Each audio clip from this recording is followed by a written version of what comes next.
Hello and welcome back to my channel. It's Rachel and this is Rachel's Family Table. The world had more of your smile.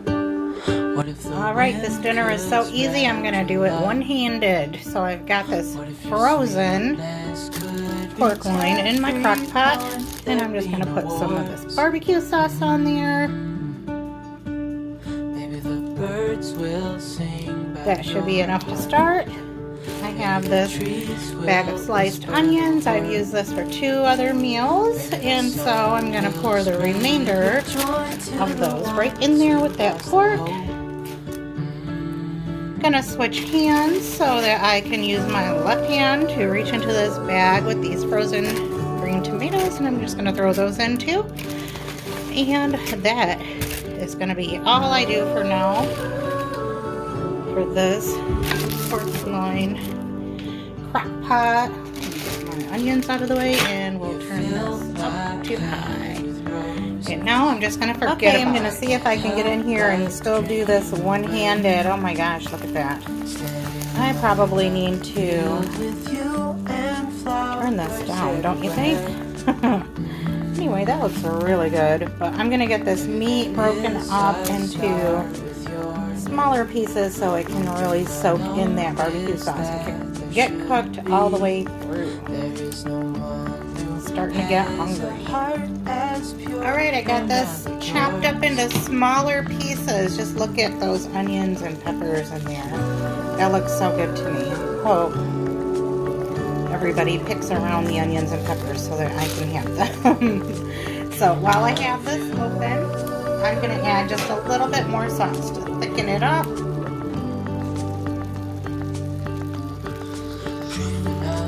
Get it nice and saucy. Give it a stir. It is going on 6 o'clock now. We had a huge breakfast today, so I didn't think that we would probably be eating until later. So I put this meat in the crock pot at about noon, and it is now 5:51, so we are getting there. Of course we could eat it as is, but I'm gonna let it go a little longer because I don't think that we're quite that hungry yet, but we will. Here is my finished plate. I just had my pulled pork on a piece of bread and didn't use a hamburger bun. We had some tater tots and some glory greens on the side. I lost the footage of me cooking that, so you're welcome. Anyway, that was dinner for our first night of the week.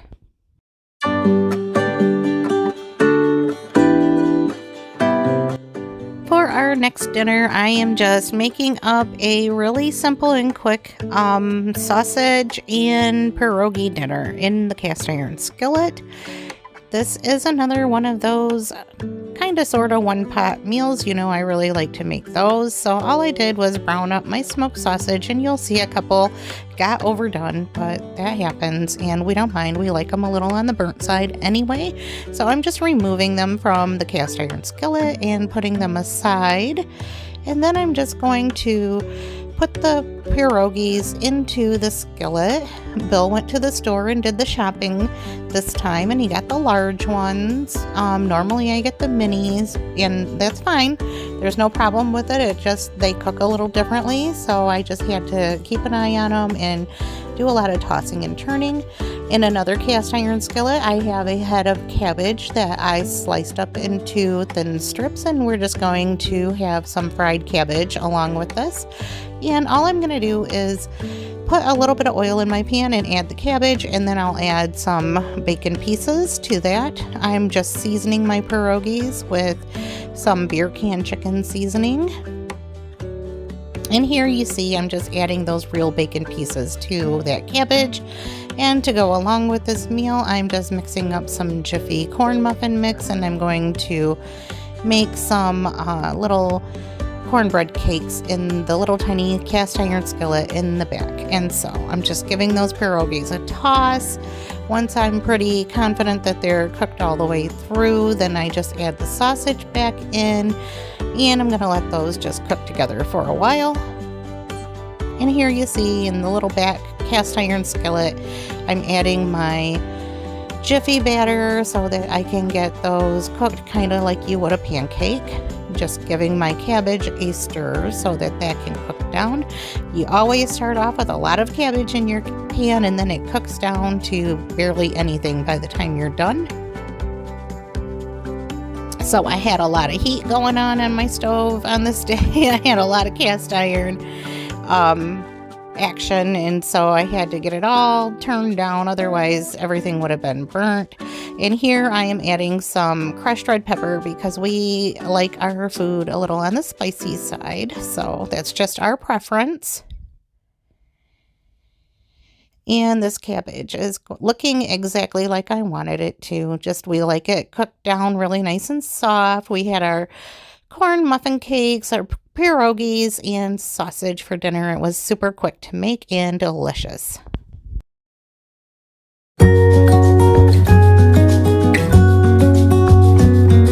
Moving right along to our next dinner, I am cutting up some green onions and we are having tacos for dinner.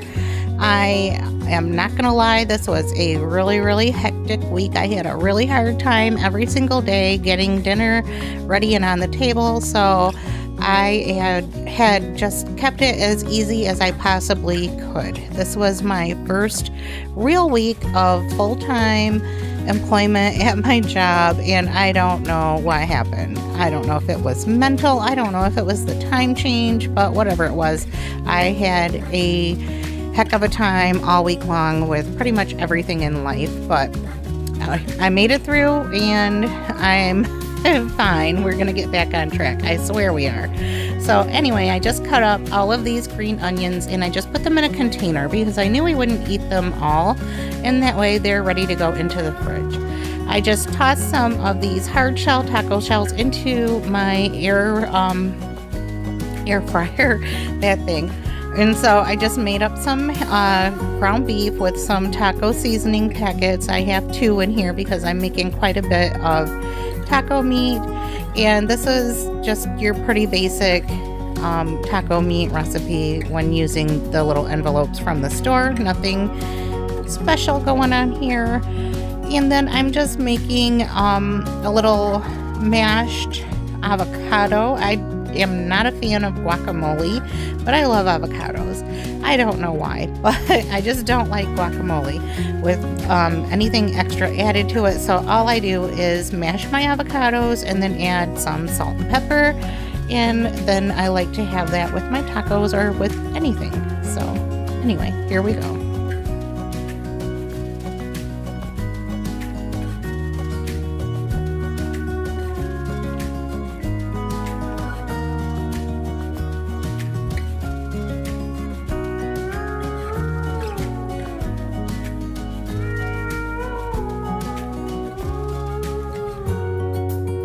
All right, so this is one of those microwave in the bag type of rices, and I didn't like it before and I'm still not a fan of it, but I cooked it anyway and nobody ate it.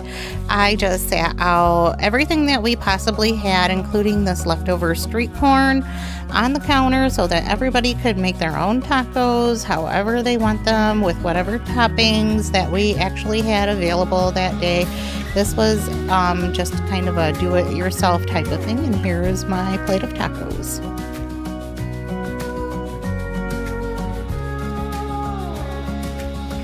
We didn't get a chance to do a traditional Irish dinner for St. Patrick's Day unless you count this corned beef hash in the back here. We ended up having breakfast for dinner. We had some bacon, some eggs, some sausage, of course the corned beef hash, toast, and I don't know, did I say eggs? Anyway, this was breakfast for dinner on St. Patrick's Day.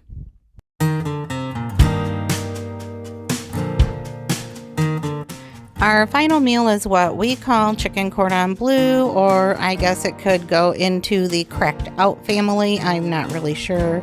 We kind of make it up as we go along. But to start off with, I am just cutting up these ham steaks into smaller bite-sized pieces. And I have 4 ham steaks here, and I'm going to cut all 4 of them into little chunks like this. Next, I have some boneless, skinless chicken breasts that I have cut in half. I used these when I made barbecue chicken the week before, and I had 3 breasts left over, so I put them in a gallon-sized Ziploc bag. They're already seasoned. I put them in the freezer and just got them out and thawed them out for today. I am making a sauce using some mayo, and I'm just going to add a little bit of ranch dressing. If you saw my Ollie's haul, you saw the big huge bottle of ranch dressing that I picked up for very little money, but it was close to expiration date, so I knew I had to use it fast, and so that's why I am using it in this recipe. I am just mixing it with that mayo in a bowl until it's all mixed together really good, and then I'm adding some Parmesan cheese to that. You know, the grated kind that comes in the green bottle. So anyway, once I get that all mixed together, that is it. So I have used sour cream also in this mixture before, but my sour cream had some mold in it. I didn't even realize it was that old, so it got tossed. And so now I am using a half a block of cream cheese, and I'm just putting those dots all over my ham and chicken mixture. I did season the ham and the chicken with the beer can chicken seasoning. I don't know, I'm just on a kick where I like that right now. I kind of change up every so often with what I use regularly. Once I feel like I'm into something, I'll use it for like a whole week or 2 until I get really tired of it, and then I'll just move on to something else. So anyway, all I'm doing now while I have that in the oven baking is getting this broccoli ready to go into a skillet. So I'm going to just start by putting it in a skillet with some olive oil and start to get it browned up or sauteed, whatever you want to call it. I like it crispy, so I don't know, I probably take it a little further than sauteed. And then we're just having this chicken with broccoli rice. I had a couple of these sitting in the pantry for quite a while now, so I figured today was a good day to get that going. Of course, I was trying to find shortcuts. I always seem to be.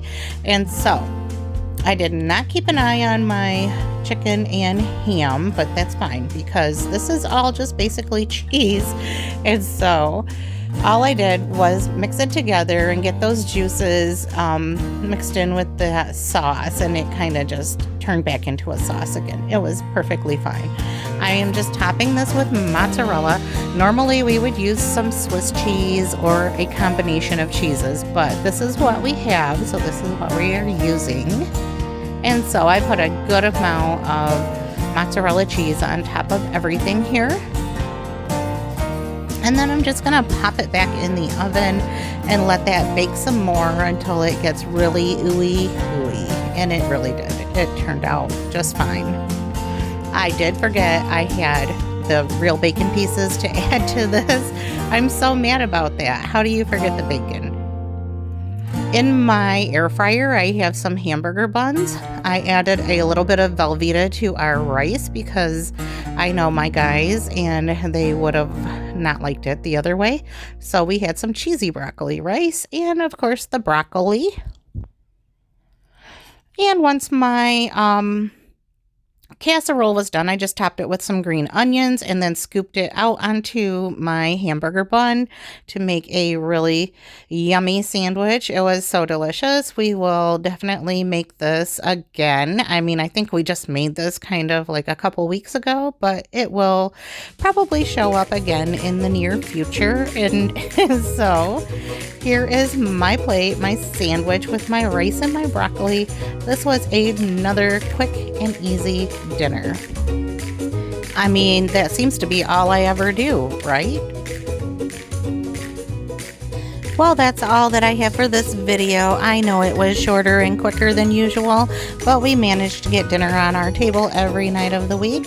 Thank you so much for watching.